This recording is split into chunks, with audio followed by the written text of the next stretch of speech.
Let's go. Stripes, stripes, stripes, stripes, stripes, stripes, stripes, stripes, stripes, yeah, stripes, stripes, stripes, yeah. Orange in the day, black in the night. Stripes in our veins, sparks gonna fly. The beast is awake, orange, black and white. Cause when the jungle come alive, who day we ignite and Cincinnati, we gon' rise and in the jungle we unite and dripping orange and black and white. Who day when we fight, live and die in these stripes. Wake up the beast, every day is a feast. Time to bust it off the leash. In the jungle dripping heat, tigers strike the city streets. East side stand up, west side stand up.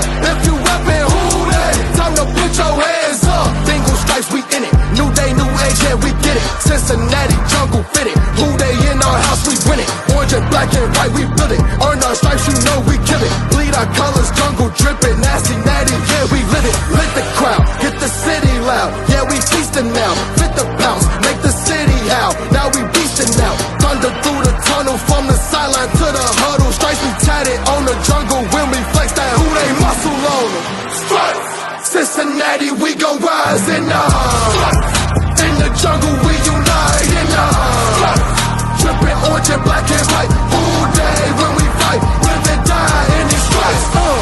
Stripes. Now who gotta move like it on? Stripes. Now who wanna move crossing on? Stripes. Now who wanna move out on? If you got stripes and you let the city know you rock 'em, yeah we got 'em, yeah we fought 'em. Like that black and orange Apollo, bingo bottle, never stop it till the beast on feastin' on 'em. Who they rockin' with the diamond stripes, flossing on the ring. Cincinnati, she's our queen, we gon' show the world who king. Orange in the day, black in the night. Stripes in our veins, sparks gonna fly.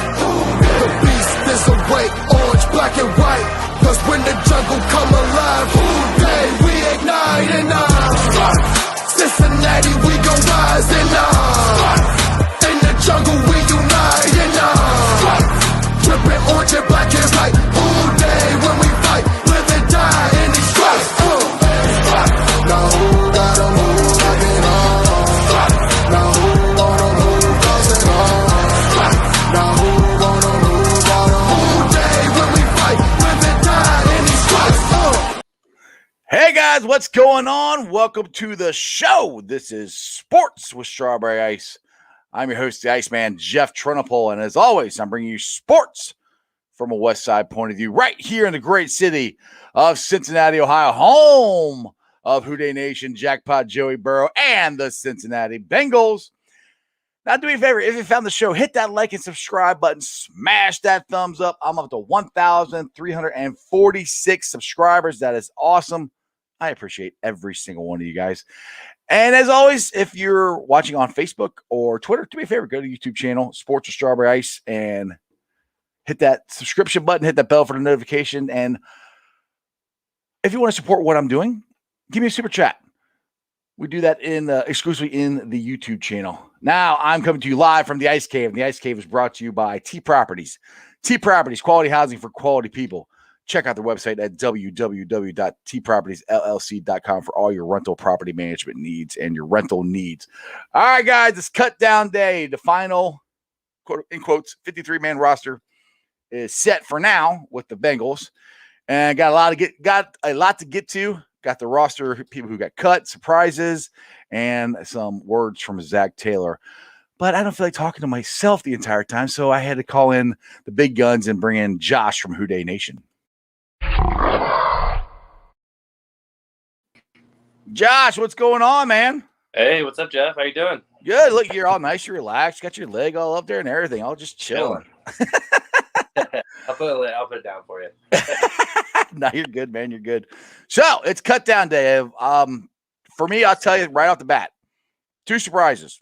Thaddeus Moss didn't make it, and Mike Daniels wasn't a surprise, but Thaddeus was, and Michael Jordan was a surprise to me. I'll tell you that, because I thought they would at least keep him if they couldn't trade him, but apparently nobody wanted him, I guess, because I know there were talks yesterday on Twitter that they were trying to trade him. And like I said, Thad, that one kind of surprised me. I've been a big Thad backer this whole time. Yeah, so I'll jump back to Thad first. Why it does surprise me, but it doesn't. So it does surprise me just in the aspect that we got the public vouch from his boy Joe Burrow, right? That he was going to be a big part of this team, and that comment still could reign true if he gets brought in and stays on the practice squad for the next year. Because the way that Joe speaks, he knows that every little piece matters, and even him being around them and as on the practice squad could be important. So, yeah, we'll see what happens. I mean, it is, he's got to clear waivers and all that stuff. We'll find out here. Let's get to some of the comments here real quick before we get to. But I want to say about that with Moss, though, it's crazy. Is have you ever seen a situation where a fan base is so up in arms about the decision of the third string tight end?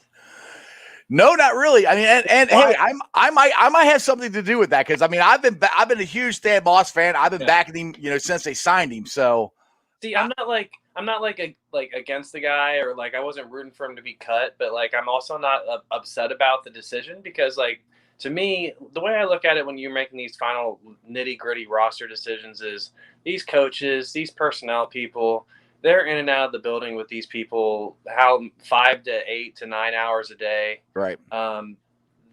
They have, if anyone, have the proper assessment on who should be getting these jobs, I think. I mean, we can't just say because I saw him in 12 snaps in a preseason game and I saw a couple snaps from a highlight at practice that I know better than what these coaches do.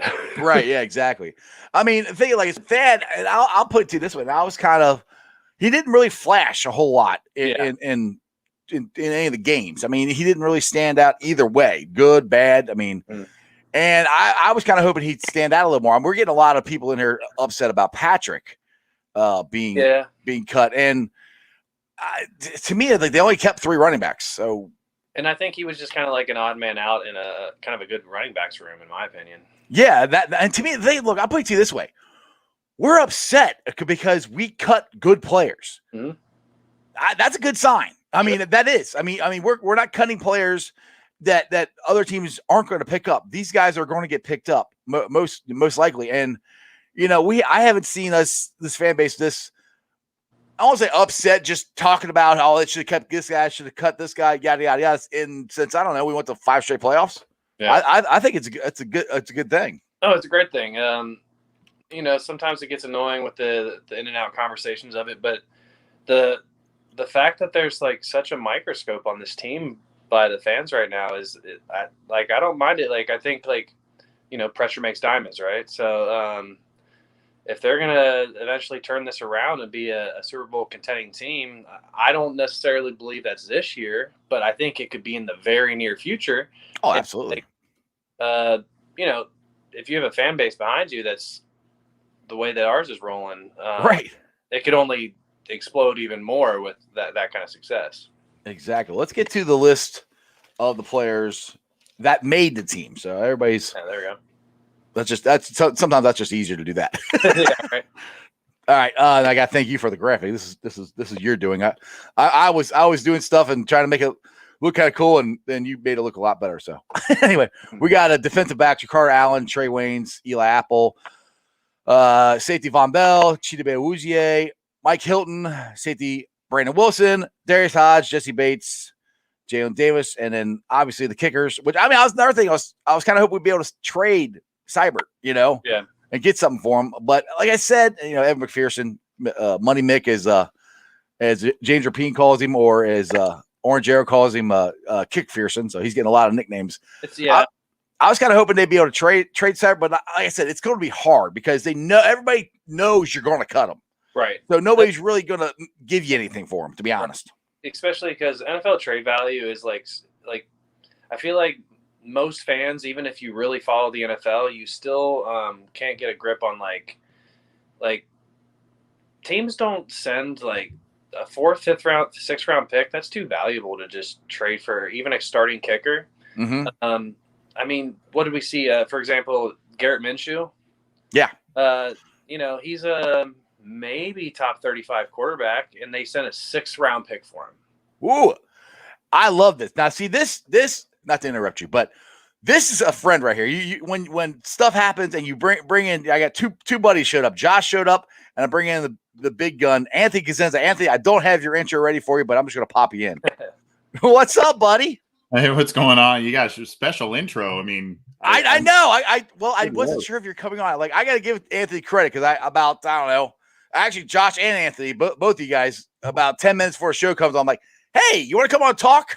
Because I'm like, there's a lot of people talking in this chat, and I got a lot of stuff going on. So, like, if I have people talking with me, it's even better. So I appreciate you coming on, Anthony. So, well, I don't want to step on any toes. I'm just glad you invited. Good to talk to both you guys there, and hope you're doing well on Final Cutdown Day. Cutdown Day. So probably better than some others today, but it's good news for some and bad news for others, I guess, right? Exactly. So what's your thoughts? I mean, people are going nuts over Thad Moss. People are going nuts over Mike Daniels. And I was just telling Josh, I'm like, to me, those are good signs that the fan base is up in arms about some of these things. That means we cut a lot of talented guys. And we did that. We haven't done that in a while, I think. I mean, what's your thoughts on the final 53? I mean, so far it's in quotation marks, you know. Well, I think the outrage, there's a couple of camps with Thad Moss, right? I think the outrage for some continues to be from some people who maybe overvalue his talent a little bit for who he actually is. And I think the idea of everybody rallying around the idea of, you know, getting the gang back together, the LSU national championship game, or game rather, back together. I think everybody was kind of fond of that, me included. But, you know, the other camp, and I think this is kind of where I'm more in at this point in time, is that you look at the tight end group. There's not a lot of talent overall in that group, not a lot of experience. You saw Mason Schreck get cut, and then you know, Mitchell Wilcox was an undrafted guy last year, has a concussion that he's dealing with right now, and you kind of say, well, this is where Thad Moss makes his move onto the roster, and surprisingly, he didn't. And then you know, this kind of tells me the sway that Darren Simmons continues to have in the organization, you know, in these back end of these skill position groups, your Stanley Morgans, your Mitchell Wilcoxes, guys that he feels can contribute more so on special teams. He's going to get his way. He's an assistant head coach for a reason, and he runs one of the best special teams units annually for a reason. And, you know, I would have liked to have seen what Thad Moss would do with some playing time there. I have a soft spot for Mike Daniels personally. He's been on my show, and he's an awesome guy. He's been great to everybody in Bengals Nation, and I have a soft spot there. They may do some maneuvering depending on what they do with Khalid Kareem and all kinds of stuff. So maybe he gets back on the roster there. So I was bummed to see that one out, but I guess if you're to look at silver lining here, and I don't mean to be super long-winded with this answer, but if you're going to look at silver lining with Mike Daniels being gone, remember last year he came in late, and all of a sudden he had to start. Right. And now a year later, with all the depth that they've accrued, it's like, oh, you know, right. He's now a guy that's not even on the team because they feel that they've accrued so much depth on the defensive line. So with those two moves in particular, those are kind of just some initial thoughts. Yeah, I mean, I kind of thought yesterday with the acquisition of BJ Hill, I was thinking to myself, like, maybe, and I think me and Bengals Captain were talking about this yesterday. I said, does that mean Mike Daniels is gone? I always thought that might be a possibility. Again, I'm with you. I love Mike Daniels, but that to me, again, goes to how deep, and I've said this on my show, and I know you may have talked about it on your show before, of how deep this roster is compared to last year. So that's a good thing. Your thoughts on that, Josh? Well, I was actually curious how much you guys knew about Hill. Like, is he a guy that can slide inside when need be? Is he big enough for that, or is he just an edge guy, like, as far as the defensive line goes? He's played mostly inside, but he has slid out the edge from what I have read, but he's mostly an inside guy. Oh, okay. So that's the biggest reason that probably. Yeah, he's going to mostly back up Larry Ogunjobi. Am I correct in that statement there, Anthony? Yeah, I think that's kind of the initial plan. So yeah, I think he's going to be a guy that's going to play inside and you know, hopefully be a niche guy that can just generate some pressure on a rotational basis. They're going to mix the looks up. I think they're still going to mix them up a lot, but with Osai gone, and you know, who knows what's going on with Khalid Kareem, and they're going to have to make some adjustments here, but I think, yeah, they're going to probably have him in there as in a Ogunjobi type role, and then, kind of see what formula works for them to get to the passer.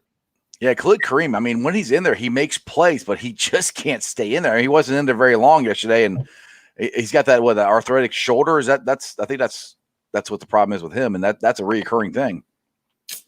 Yeah, not good. I want to hear from Josh on it too, but not good. It was a little surprising. He came out and just wrecked the first possession of that Miami game, and I was like, whoa, this guy's made some improvement.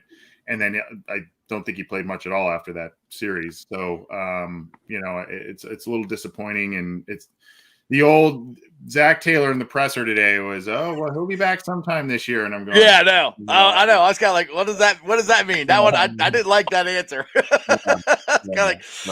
Oh, okay. He did basically confirm also. We've already seen other confirmations, but that Osai will miss the entire season. When I heard him say that was like my final check in the box. So I was like, oh man, all right, that's real. Yeah, unfortunately. Back. But still, overall, I like the depth on the D line. I'm really hoping that Osai has a full healthy season, or not Osai. I'm sorry, Ogunjobi. Yes, that Ogunjobi has a long season. I know he had hamstring issues last year and a little bit in camp. So fingers crossed on that one, because I think he can be a stud.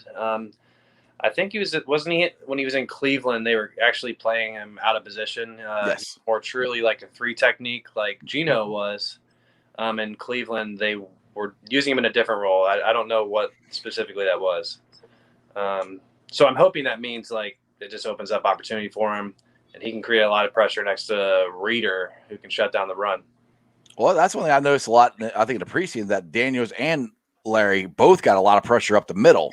And if you get, to me, this is what, I mean, of course you want this to happen. You get pressure on the sides. Quarterback's got to step up. He's going to step right into either DJ Reader or Larry Ogunjobi. But the one that I might be overhyping him, but I am ecstatic that Darius Hodge made the team. I'm so happy for this guy. He's an undrafted rookie free agent. He was a linebacker in college. He made the transition to, basically he's just a pass rusher, but he's made some plays, and every game in preseason, and it wasn't just against the 2s and 3s. He did it against the 1s. Where do you guys think? I know he's not going to replace Joseph Osai, but I think he's a step toward replacing some of what he could do. What are you guys' thoughts on him? No, you can go ahead, Anthony, if you have anything. My hope is that he's not just one of these preseason champs only, right? Like, my hope is that as an undrafted guy, he can come in. I don't expect him to definitively replicate what Osai was probably going. I mean, I kind of had early career Carl Lawson type numbers as an expectation for Joseph Osai this year. I mean, his athleticism, maybe it would come on in spurts, maybe it would come on in the end of the year, but I had kind of high expectations a little bit for him. And now the Bengals have to try and figure out something with Hill, with Sample, with Hodge, with Kareem, if he's in and out of the lineup. They got to package that group together and by committee create something that would have replicated something that Osai would have given them, I think. And maybe I'm overvaluing Osai and what he would have done right away, but he looked pretty good the first game. He did. And against early groups of opposition, right? I mean, it wasn't just guys in the fourth quarter. It was early in the game. So, Hodge, I thought he looked really well in the preseason. I hope it's not, one of those things where it's a guy that plays well, gets himself on the roster, and then as he gets up against starters and up against a little bit more nuanced offenses and schemes and whatnot, he doesn't make quite the impact. I don't have huge expectations, but if you can get a small handful of sacks and some pressures from him and get some other stuff from a guy like Cam Sample in particular, I think they'll be okay. Yeah, I mean, and the thing is, I'll let you answer in a second, Josh, but I understand what you're saying with you. He might be just a preseason guy, but as the way he's played, you got to give him a chance. You got to find out. I think that's where I'm at. They got to know. Go ahead, Josh. What's your thoughts on it? I mean, you guys pretty much nailed it. I'm on the same page. Like as long as he shows a little bit as a back end rotation guy, but he's obviously he's a rookie.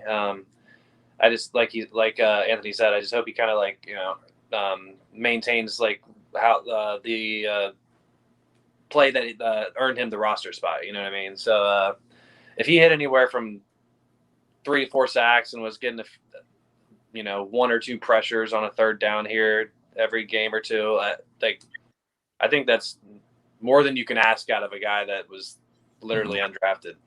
Right, exactly. And that's the thing. He's undrafted. I mean, that's undrafted to making the team to possibly being, the first guy off the bench is pretty good. Now, the chat here is blowing up about the running backs, and everybody's upset about P. Ryan, and we didn't keep the other guys. But yeah. I tweeted out somebody back on Twitter today, and I said, look, Mixon's under contract, P. Ryan's under contract, and Chris Evans Captain America has played awesome. So I'm sure they're trying to sneak some of these guys onto the practice squad. And I think P. Ryan is that bruising back that you need. He's kind of like the Stanley Wilson or the Icky Woods of back in the day. You need that type of guy. And I think Mixon is going to turn into more of a multi-purpose back. And same with Chris Evans. I think he can do a lot of stuff for us, including split out wide. I'm very, very excited to see him. What you guys' thoughts on the running backs and who they cut and who they kept? I'm going to let Josh Batt lead off on this one. Sure. So I'll start with Chris Evans. I've seen a few opinions of people almost confused about him getting that third spot, which I can't understand. I think watching him in the preseason, just in bits and pieces, I think he's showing signs of like having like special ability with him. I think he could be a playmaker and really grow into something special. A guy we use on third down screen plays, or just mixing him in there. But I like that roster addition. With Patrick, I think he was the odd man out in a good running backs room. And I know you mentioned about having like a good downhill power back, but I think I mentioned it with you before actually, is Mixon's 225, 230 pounds. Although he will be used as a multi-purpose back, and we'll use him in the passing game, and he still can be that guy that lowers his shoulder and gets you over the goal line. So I don't think you need to, if that's the factor, you don't need to use a roster spot for that. P. Ryan, I'm pretty neutral about. I don't really have a lot to say about him either way. I think he's solid. And like you said, he's under contract. He's getting paid right now. So unless they were really unhappy with what he was bringing, then that wasn't going to happen either. Go ahead, Anthony. What do you think? The Bengals kept 7 wide receivers, and that was going to be my big question for them. Was it going to be 6 wide receivers and 4 running backs, and you utilize a guy like Chris Evans and you call him a running back by position, but you use him as a wide receiver a lot, right? Right. I kind of kill two roster birds with one stone there, and they decided, however you want to feel about it, they decided that they were going to get more out of keeping Trenton Irwin and Stanley Morgan on the roster at this point in time and what they will bring in special teams and or on offense, or so than keeping Patrick as a 4th running back on the team and what he would bring to the offense and special teams. So Trenton Irwin played his way on this roster this summer. And, he was in a couple of games late in the year last year and had a couple of nice plays. Here's the other thing, too. Running backs, just unfortunately, as we know, the position has been devalued. So when they are probably more confident that these guys, some of the running backs, Patrick and Travion Williams, will clear waivers easier than a guy like Stanley Morgan and or Trenton Irwin, and they can still hang on to him in a practice squad capacity, bring him up if they need to. I never really bought into P. Ryan being unseated by Patrick, even though Patrick looked very good this preseason. That doesn't mean to say what I saw from P. Ryan this preseason wasn't concerning, because he didn't get many yards, and he didn't get a whole lot of touches. No, it was kind of ugly, but they brought him back on kind of a contract that I was a little surprised of in terms of the value of it for him, and they seem to really like him. So that's kind of what the decision, I'm sure, came down to. Again, Darren Simmons probably pounding the table a little bit for a guy like Stanley Morgan, and they feel that Irwin and Morgan are going to give them more as players on the final roster at this point in time than Patrick and or Travion Williams would. Yeah, I think you made a really good point there, Anthony, that people always, like fans, most fans always pay attention to the offense or defensive play. You know, a lot of these guys got to play special teams. So that is a huge factor into making the team. If you can make and contribute on special teams more than this guy can, and offensively or defensively, they think you're about the same, the person who can contribute more on special teams is going to get the nod in most parts. And let's be honest, special teams win games for you. I mean, and like you said, Darren Simmons is one of, if not the best special teams coaches in the league. And that's why he said he is an assistant coach. So I do think that is more of the reason of why some of these cuts happen, because the players they kept can contribute in special teams better than the other ones. Because let's say with Thad, is I don't think Thad could do special teams. Go ahead, Josh. Yeah, I mean, that's to me, that's like kind of the bottom line with it, because once you get to the very bottom, you know, the last whatever, you know, 15 to 20 roster spots, that's what it's all about, right? Is what they can offer on special teams. I mean, realistically, on a 53 NFL roster, most of the guys are getting on the field. You know, at least not most, but like, you know, there's a lot of the backups, and even on the offensive line, they get on field goals and punt teams and things like that, and you know, so you got to be able to play special teams if you're, you know, not offering starter ability, at least in the NFL. That's a great point. And the other point with that is, think about how many bodies they want to rotate on the defensive line and be healthy up front there and make sure they have enough depth there. Same on the offensive line. I hope they don't want to do the whole rotation thing this year, but I mean, they've got injuries and stuff up front there. And then the other issue is they want to spread the ball. They want to spread the offense out, have a lot of 4 wide, 5 wide type of looks, and having 7 wide receivers on the active roster makes sense from that point. I do feel bad for Patrick, because I think in a lot of other scenarios, in a more open competition at running back, he probably would have played his way on the roster with what he did in preseason. Right. And I feel bad for him, because he tried to have that opportunity last year with the team, no preseason games, so he didn't get the shot there, a real shot there. So I feel bad for him. He did everything he could to make this team. I think it's just more of a positional thing, how they value those position groups and what they need at this moment in time. So I get why people may not be thrilled with a guy like Patrick or Mike Daniels or whoever not making the team, but you know, they kind of, unfortunately, it's kind of part of the numbers game, I guess, at this point.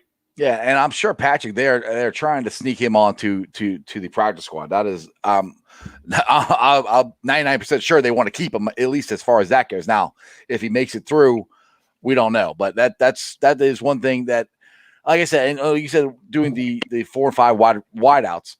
The thing that they have too with the 2 running backs that they kept, 2 of the running backs, the Mixon and Chris Evans, they can split them out wide. So that also brings more versatility. I'm not sure if Patrick could do that. I know P-Ron, he's not a wide receiver, but there is part of me that kind of thinks if they hadn't signed him to that contract extension, that maybe he might have, you know, had a hard time making this team, or they just were like, you know, he's good. You know, we don't, you know, it's good. We know he's going to make the team, and that's why he didn't get much playing time. I don't know. That part was kind of interesting to me that I mean, the last time I remember him, he was fumbling in the first game against the Buccaneers, which I still don't think was a fumble, but that's beside the point.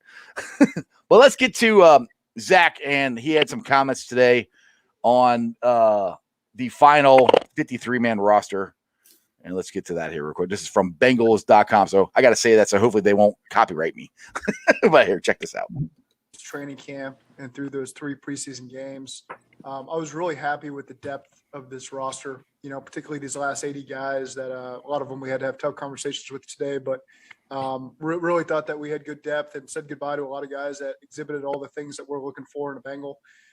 So really hats off to Duke Tobin and his staff on assembling those guys for us. And again, it led to a lot of tough decisions today, a lot of tough conversations, but that's just the nature of the business, and excited to move forward with the guys that we got. And that's the thing I like about what he said. Well, not like, but I think it's interesting. It's tough decisions. I know later on they asked him, which I think I have the clip for it, I'm not sure, but if this was the toughest cut thus far in the 3 years for Zach Taylor. And he kind of, how he kind of answered, yeah, sort of, whatever. They're all tough, a Zach Taylor answer. But yeah, I think, my personal opinion, I think this is one of the hardest cut down days he's had, because I think this is the most talented team he's had in the 3 years he's been here. Yeah, I mean, I think it's, I would agree with that, just by the perspective that he has the most amount of guys in camp that are guys during his regime that have been brought into the roster. The first couple of years we talked about, it's still a lot of Marvin's guys. It's a lot of guys from those teams. Now it's mostly Zach's guys. So yeah, with what you said, it makes perfect sense that it would be his toughest cut to date, because a lot of guys he'd like. And there are a lot of talented guys. Go ahead, Anthony. Yeah, I mean, the good news is we're talking about guys that have talent and or were maybe big names in college or what have you, but these are guys that were going to be like backup type of player. We're not talking about so many starting positions in flux. There are some questions on the offensive line there. You've got the Trey Waynes injury and stuff, but we're talking about back end roster spots, right? It's not right. And we're not talking about starters. That's a good thing. Yeah, I mean, that's a good thing there. And I think to Josh's point, he brought up a really good point there about this kind of being Zach's team. That's a double-edged sword for him, right? I mean, this team gave him a lot of power and a lot of leeway to recreate this team. And now this, when you see a guy like Mason Schreck leave, you no more AJ, no more Gino, all these guys. This is his team, and they've got to show quite a bit of progress this year, I think, in order for him to kind of say, hey, look what I was able to build here. Mm-hmm. It took some time, but we've seen the progress, and hopefully that's the case here. But spotlight's kind of on him now, I think, because these are his guys, like Josh has said. Now, one thing I want to get to, which this is the part, not the defensive line. Where's it at? The offensive line. Now, this is the part that I am a little concerned about with basically having, 2-3 rookies backing guys up, on our offensive line. And I mean, it's a little scary to me. I would kind of like to have a little better veteran presence, with the backups go. But I also think I'll do a two-part here. I also think by the middle to the end of the season, I think there's a very good chance that Deontay Smith and Jackson Carman, I always do that, can be our 2 starting guards. So what's your guys' thoughts on the depth of the offensive line with, trading Billy Price yesterday and letting Michael Jordan go? No matter, good, bad, however we feel about these guys, they were veteran players, and we have more rookies as backups than we would have veterans. It's go ahead. No, go ahead. All right. Jeff, I do think that your point with the depth of rookies backing up the starters, but then saying that they could both potentially start towards the end of the year, kind of counteracts itself, really, because if you think that the rookies that have the potential to be starters within this season, I think that's pretty good depth to have those guys backing up guys you think are good enough to start now. I kind of figured Pollock would lean towards a more veteran line to start the year. I don't know if anybody expected Deontay Smith to come out like he did. He's the reason that Michael Jordan didn't make the team. I found it really interesting looking back when you think about Michael Jordan was getting he was starting for some of the preseason games. And it's almost, when you think about it, realistically, like he was getting the most snaps because he needed to show the most on tape to make the team. Took the words out of my mouth on that one, Josh. That's exactly what I was going to say. And what a weird summer for Mike Jordan, right? Yeah. I mean, that poor guy. Yeah. Hats off to him because from what we understand, he worked his tail off in the spring, and he took this whole thing about the Joe Burrow injury personally. He worked with Willie Anderson. He got himself in shape. And quite honestly, you're right, Josh. I mean, they gave him a lot of opportunities, and he responded somewhat well. I mean, if you look at some of the pass blocking PFF scores throughout preseason, he was up there. He was playing okay. Mm-hmm. Unfortunately, it just wasn't in the plans and what the Bengals kind of were able to do. is kind of spotlight those guys in the preseason, trade one of them for a player that they feel can help them out. I think they tried to deal the other one in Mike Jordan. Nothing really happened there, unfortunately, for the Bengals. But, they gave him a shot. I was a little surprised to see his name as a cut just because, like you said, Josh, he had been starting in certain practices and in preseason games not too long ago, and now he's not even on the team here. So I still have my concerns about the offensive line, but they're in limited sample size in the preseason. A lot of those guys played some snaps and pass blocking snaps and had some good PFF grades in their performances. And one sack allowed in the entire 3 games in the preseason, no pressures allowed in the first 2 games by the first unit that was out there. Riley Reif looked a little rusty at times. That worried me a little bit because he's supposed to be your veteran presence, but I think he'll be okay. Jonah Williams looks pretty good. Obviously, Trey Hopkins is in a good spot. Otherwise, I wouldn't have dealt Billy Price, right? So he must be doing pretty well in his rehab. Quentin Spain, they seem to really like him. That left guard competition was never really fully a competition, at least this year. And if there is an issue with Quentin Spain, if there is an issue with Xavier Su'a-Filo, they feel that they've got a guy in Deontay Smith and another guy in Jackson Carman who can come in and at least get them by and play at a higher level than Price and or Jordan could in the same situation. So I'm encouraged. I think Deontay Smith has a real bright future for this team. Absolutely. Tackle or guard. I still think he's a developmental guy, but I think he's got a real bright future. That's not to say I don't have high hopes for Carman either, but I think there's a lot of clay to mold for Frank Pollock there and Deontay Smith. Yeah. And Josh, get back to your point before how I was kind of contradicting myself. I guess I am to a certain point, but I'm saying they could start by the middle to the end of the season. So like right now they're not ready. So that's where I'm I wish we had a veteran in case somebody gets injured. We're not throwing them right in. I think they'll be ready by, I don't know, November, toward the end of the season that might happen. So that's why I was kind of hoping they have a veteran guy and not just if, like I said, they're only one injury away from being thrown right into the Lions den. And we'll kind of have to see what happens. That was kind of my point on that. Yeah. Now Tom here says, I think it's really good news for the O-line. I have faith in Pollock, and plus we have 2 really good veteran guards are learning from Xavier and Spain. Now, what's your thought? Now, I like Spain. I've been a big Spain guy. What's your guys' thoughts on Xavier? I mean, I don't think he's played bad in the preseason, and I think last year once we had those 2 solidified as guards, that's when our running game got a little better. But what's your thoughts on just in general on Spain, or not Spain, but Surfilia? Stopgap. Yeah. Here's the other thing, guys. We haven't really talked about it, or maybe you did before I took the air. I kind of still think the Bengals might do something on the waiver wire. I think whether it's offensive line, whether it's I don't know. I don't know what it may. Maybe another corner to get him by. I don't know. Maybe they do something running back. I don't know. I just think potentially offensive line, maybe edge rusher, right? Someone who can help them off the edge there a little bit. I don't think they're done personally, but that being said, Su'a-Filo for me is just a stopgap option. I thought he would not make it this year. I didn't either. Quite honestly, I thought that he was a Jim Turner guy, a Jim Turner system guy, and that was that. And he proved me wrong, and he actually had a couple of nice snaps in the preseason and decent PFF grades in the preseason. So we'll see. I think he had a bad injury last year and was kind of in and out of the lineup and never really was himself. So maybe we're coming down a little hard, or I came down a little hard on him a little bit. But I don't think there's going to be anything ever extremely special there. Right. But, if it's something that can get him by for the year, and then they can maybe draft another guy, or maybe Deontay Smith, Jackson Carman becomes the guy.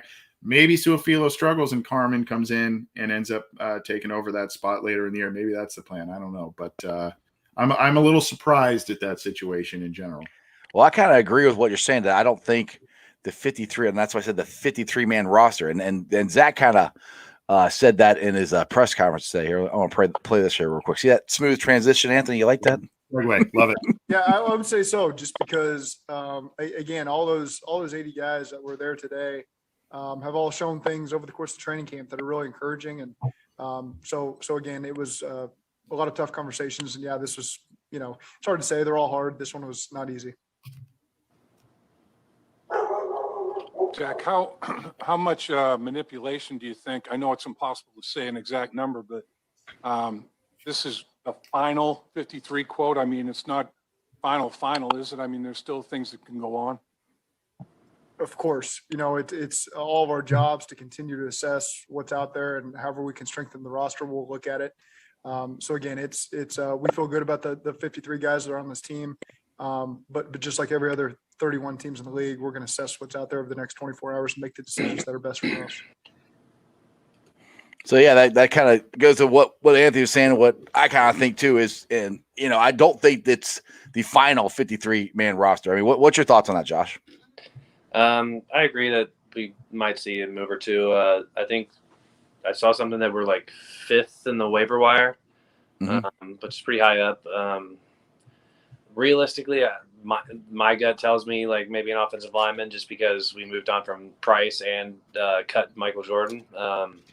That's what I was kind of thinking, to be honest. So I could see us maybe like if the right guard gets cut, that could possibly quickly take Xavier Su'a-Fila's job, something like that. I think that's just what I see it from it. I don't think, I think Anthony mentioned corner, but those are really the two positions I would look at.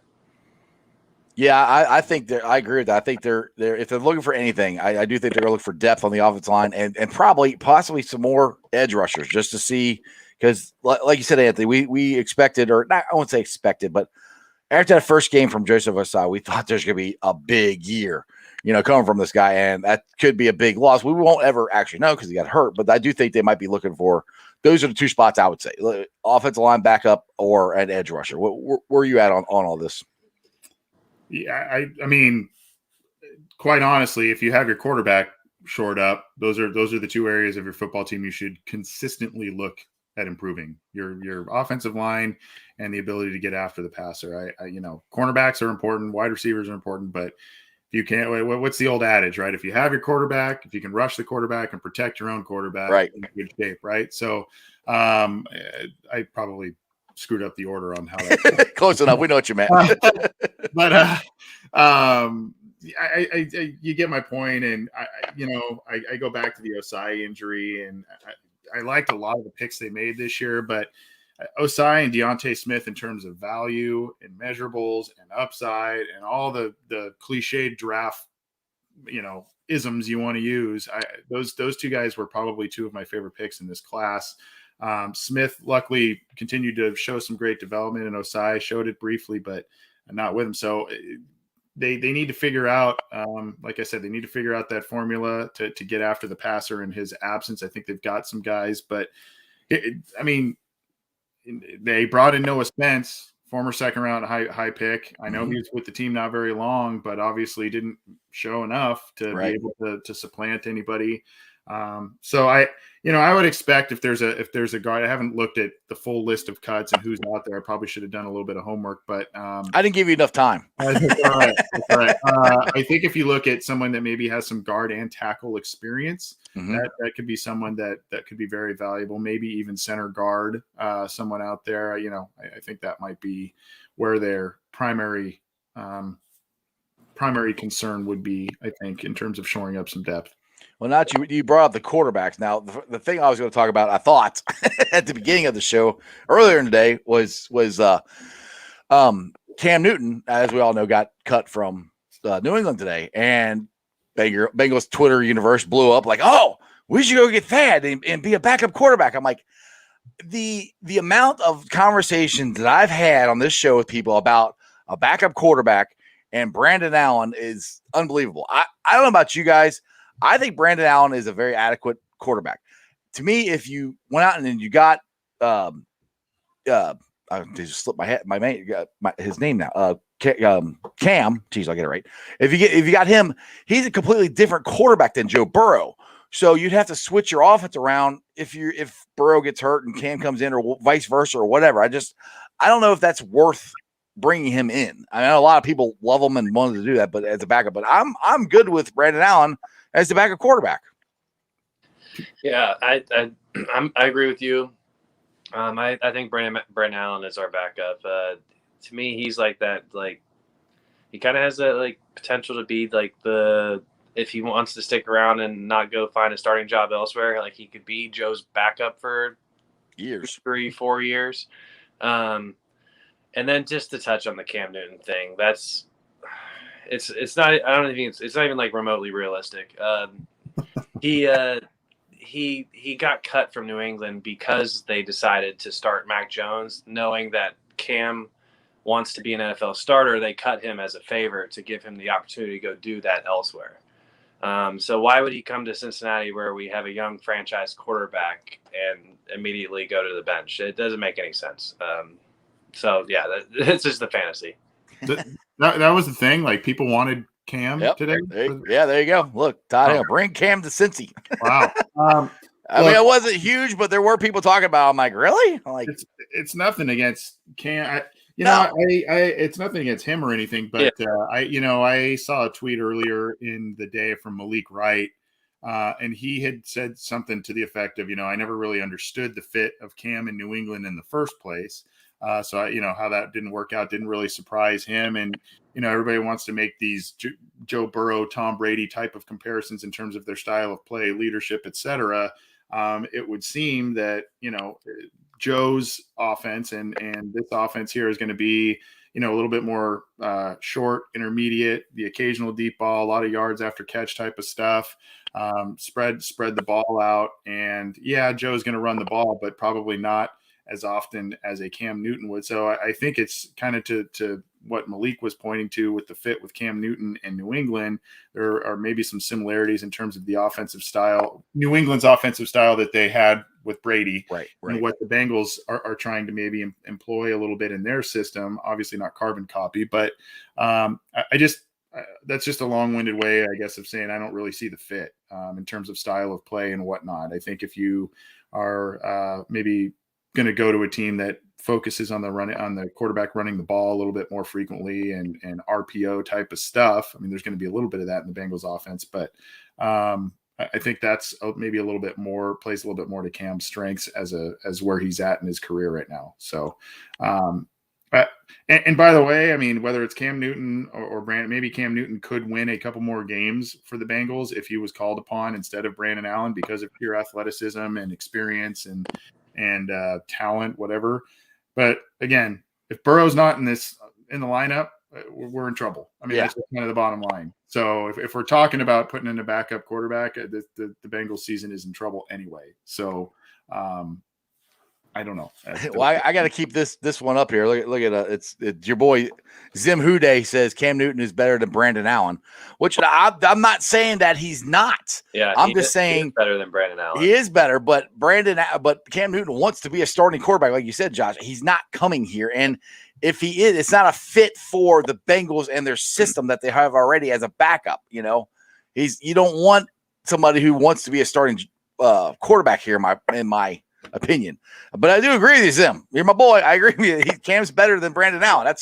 I agree. But I think Brandon Allen is a very good backup quarterback, and that's what he's supposed to be, is a backup quarterback. You don't want a guy who you don't want a guy. I don't think you want a guy to come in going, oh, I want the starting job and try to divide the locker room, which I don't think that's going to happen with Joe Burrow, but it's happened before, in past. And I just don't, like I said, I just don't see Cam coming here. He doesn't want to be a backup. He wants to start. So, that's kind of where I'm at. I see something interesting that would be, as a suggestion for Cam, would be reuniting with Ron Rivera in Washington.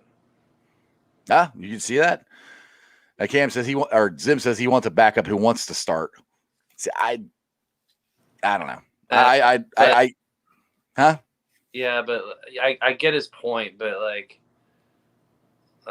it's also like it's Joe Burrow's show. You know what I mean? Yeah, I mean, I understand what Zim's saying. I get his points, but I don't agree with you, Zim. I love you, dude, but I just don't agree with that. I don't think it doesn't matter. He doesn't want to come here anyway. He doesn't want to be a backup. Well, I would be maybe more for it and inclined, and I agree that Cam, even at this point in his career, is probably a better quarterback in general than Brandon Allen. But You also have to look at the system thing that I talked about. But I mean, I would maybe be on board with it a little bit more if we were talking about, hey, Joe Burrow's not ready physically, right? He's going to be out for he needs to rest the first 3 games, the first 4 games, whatever. And we need to win these games now. Well, that's not the case because Burrow's going to be there. So he may be rusty. He may not be as sharp as he would be, but so maybe that's where I'd be a little more inclined to say, hey, open to the idea about it. But, I think it was Joy Taylor on Colin Cowherd's show who said a week ago, and the quote just resonated with me. It's basically, she's talking about the Denver Broncos, but, it's kind of like if you have 2 quarterbacks, that means you don't have one, right? The Bengals have their guy until he proves otherwise, and I don't think he's ever going to prove otherwise. So, right, yes, leave it alone. And I agree with exactly what I guess that's kind of my point, is because I mean, me and Jeremy, my co-host, which if he ever could stop working so much, he could come back on the show. When Brandon Allen was signed again back in May or whenever it was, me and him kind of went at it. He's like, "Oh, we gotta get a better backup quarterback." Yeah. I was like, that's only if Burrow's not going to be ready. And I all along kept saying I think Burrow's going to be ready for game 1. So I completely agree with what you're saying. If Joe Burrow was not going to be ready for game 1, then yes, go get Cam Newton, go get somebody like that. But right now, there's no reason to get him. I mean, and like I said, and Cam Newton wants to start. So, we'll see. Oh yeah, I agree. It's a good conversation. I agree. I love having conversations like this. It's funny. The Bengals conversation we have right now is so interesting to me compared to what it's been the last couple years. We're talking about, players that got cut that are good players. We're talking about other players that might want to come here. It's like Kenny Golladay, and back, he said he wanted possibly to come here. Those are good things. I mean, these are things we haven't had in the last couple of years. So I'm loving the conversation that the Bengals Twitter universe is having. Do you remember when we used to complain about Andy Dalton being the starter? He's come a long way, right? Oh, dude, I would have that all the time. I was like, then who are you going to get? I'm like, go get. And then I saw Joe Burrow. I'm like, yeah, go get him. He's good. Okay, go get that guy. Exactly. Zim says, I think that Cam is released now would be willing to play for any team. I disagree because I think they released him to give him the option to find somewhere where he has the chance to start. Even if that option is as slim as like going to say Indy, where I think both their number 1 and 2 are out. Well, I think isn't the number 1? Isn't he supposed to be back? I thought he was coming back soon. Right? The injury was labeled originally as like 5 to 12 weeks. So yeah, I mean, he may be, which is such a crazy range. Yeah. Exactly. It's either this or. I've never seen that with an injury, but I guess he could be back soon, but I think that given timeline still puts him like to week 2 or 3, right? Yeah, at least. But I heard, and for some reason the quarterback name is slipping my mind now. He was the Eagles quarterback. He had to get a foot. What is it again? Wentz. Anthony? Carson Wentz. Yeah, Carson Wentz. Yeah, I made it. I thought I heard that he was progressing and he had a shot at starting week 1. I thought that's the last thing I heard. Don't quote me on that, but I could be right. wrong. It was like towards the beginning of the preseason, and so I guess that's close to 5 weeks. Yeah. All right, guys. Well, it's almost 6:30, and I have kept you guys on here long enough. I appreciate you, both of you, jumping on at the last minute. I mean, if I wasn't so daggone busy, I would have planned this out a little better and maybe told you like yesterday that I might want you to come on, but my life is so – I got my son's wedding coming up this week, so I'm probably not doing a show Friday. So Sunday he's getting married. I got a lot of stuff going on with that. So the Bengals are cutting people, and it's a lot of fun. So I really appreciate you guys coming on. Tell everybody where they can follow you. Tell them about your Facebook group there, Josh. And go ahead, Anthony. I'll let you start out first. Well, first of all, thanks for having me on. Congratulations to you and your family for your son getting married there, Jeff. That's pretty awesome. And I hope I didn't step on your toes there, Josh. No. I'm glad to chat with both of you there. Our stuff, CincyJungle.com. So we've got all kinds of different, writers there. Jason Markham, John Sheeran, Nick Manchester, Patrick Judas. I do a little bit myself, as well as Drew Garrison, all kinds of people kind of throwing all kinds of different articles, whether it's just straight up news or opinions, analysis. Any of that stuff is all on there. I also run the Orange and Black Insider, which is one of the podcasts on the Cincy Jungle Podcast Network. So that's on YouTube. It's also on all of the major audio streamers, the Cincy Jungle channel. Go get that. And it's not just the Orange and Black Insider. You heard from Zim earlier. Zim and Ace do Orange is the New Black. And then we also have Chalk Talk episodes from Matt Minnick. So a lot of good stuff. We've been doing a lot of fun stuff recently on the show with interviews, and we had like a fundraiser for all the guys that made it into the Ring of Honor and raised some money, which was cool. So anyway, I appreciate you coming on. You had a really good, cool interview with. I was listening to it last night at work for. I can't remember the name of the guy's band, but. Oh yeah, Ian Ryder. Yeah. Yes, Ian Ryder. Yeah. You had that, and then you had late nights after dark. Orange and Black Insider podcast. I'm like, I got up and I'm like, I didn't even know you were on. I'm like, dude, you're on at like 1 o'clock in the morning our time or something like that. I know. I don't know. Yeah, like you, my personal schedule is kind of hectic, so I kind of squeeze it in where I can sometimes. But I appreciate you letting me come on, and good talking with both of you guys for sure. No problem, Anthony. Thank you, buddy. And as always, I appreciate it, brother. Hooday. Hooday. Hooday. All right, Josh, tell them all about Hooday Nation and what we got going on there. I don't know why I started sounding like a Southern man there, but that's the way it came out, so I'm going to keep going with it. I don't have quite the reel of things to reel off like Anthony did, but it is, Hooday Nation. It's a public group on Facebook. It's a place where, with over 22,000 members, we welcome all opinions, and sometimes that can be some very interesting opinions. Yes. The internet is a crazy place. I like to tell people it's a lot bigger than your own personal timeline. But we have fun there. I have fun coming on and talking with you, talking Bengals football. It was a pleasant surprise getting to talk with Anthony too. So yeah, I didn't get to tell you before because I wasn't sure if he was coming on. I literally messaged him I messaged you first, then I messaged him later on, and then I sent him the link, and I'm like, I don't know if he's coming on or not. We'll see. And all of a sudden I see him pop up like, oh crap, and I don't have his intro or nothing. I'm like, screw it, I'll just put it on. That was great. Worked out for them. So my apologies for not letting you know, but I didn't know if he was going to come on or not. It was fun. All right, Josh. Well, I appreciate you, brother. Hooday. Having me on. Hooday. All right, guys. As always, I hope you enjoyed that as much as I do. And let's get to the Facebook groups other than Hooday Nation, which we all know Hooday Nation. Let's be live stream.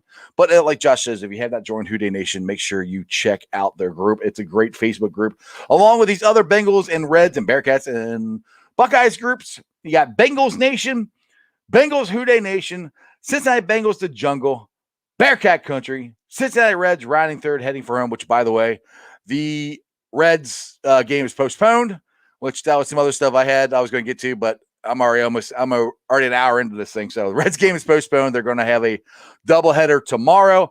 As of right now, the Reds are only half a game up on the Padres. So I don't know if the Padres are playing tonight or not. If they are, we could be out of the playoffs for a little bit. We'll see what happens. But anyway, you can join Cincinnati Reds riding third, heading for home. You got the Ohio State Bucknuts, and then you got the Ice Bar. It's my show page. It's a virtual bar. Go there, hang out, and have some fun. Then you can follow me on all my social media platforms, all under Sports with Strawberry Ice. I'm on Instagram, Twitter, TikTok. The Twitter handle is at Jeff A. Tronopole. TikTok is at Iceman90. If you've missed any of the show and you don't have time to sit there and watch us, you can listen to us. I'll be pulling the sound off and putting it on the podcast later on tonight. It is on BeanPod, Apple iTunes, Stitcher, Spotify, pretty much wherever you get your podcast. Make sure you like, rate, and review. Give me a 5-star review. Leave a comment. Tell people about the show. Download it. Like I said, the podcast is blowing up.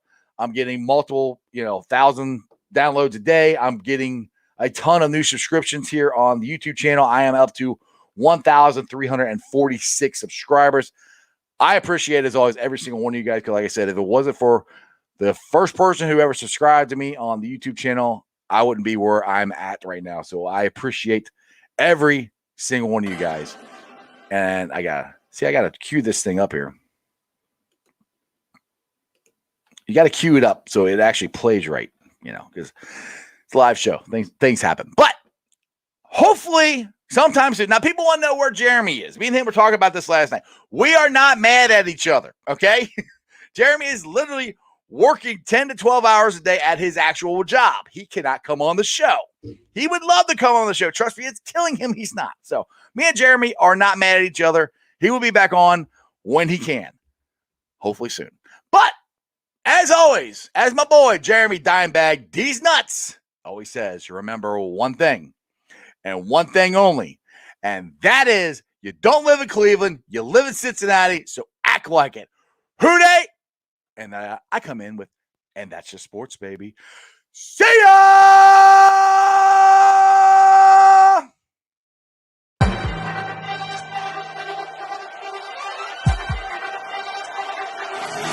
Let's go. Stripes, stripes, stripes, stripes, stripes, stripes, stripes, stripes, stripes, yeah, stripes, stripes, stripes, orange in the day, black in the night, stripes in our veins, sparks gonna fly, the beast is awake, orange, black and white, cause when the jungle come alive, day we ignite and stripes. Cincinnati, we gon' rise and in the jungle we unite and dripping orange and black and white. All day when we fight, live and die in these stripes. Wake up the beast, every day is a feast. Time to bust it off the leash. In the jungle, dripping heat. Tigers strike the city streets. East side, stand up. West side, stand up. If you rapping, who they? Time to put your hands up. Bengals stripes, we in it. New day, new age, yeah, we get it. Cincinnati jungle fitted. Who they in our house, we win it. Orange and black and white, we build it. Earn our stripes, you know we kill it. Bleed our colors, jungle dripping. Nasty, natty, yeah, we live it. Lit the crowd, get the city loud. Yeah, we feasting now. Fit the pounce, make the city howl. Now we beasting now. Thunder through the tunnel, from the sideline to the huddle. Stripes we tatted on the jungle when we flex that who they muscle on them. Stripes. Cincinnati, we gon' rise and in the jungle, we unite and dripping orange and black and white. All day when we fight, live and die in these stripes. Stripes. Now who gotta move like it on? Stripes. Now who wanna move crossing on? Stripes. Now who wanna move on? If you got stripes and you let the city know you rock 'em, yeah we got 'em, yeah we fought 'em. Like that black and orange upon 'em, bingo bought 'em, never stopping till the beast of beast and know 'em. Who they rockin' with the diamond stripes, flossing on the ring. Cincinnati, she's our queen, we gon' show the world who king. Orange in the day, black in the night, stripes in our veins, sparks gonna fly. The beast is awake, orange, black and white, cause when the jungle come alive, day we ignite and Cincinnati, we gon' rise and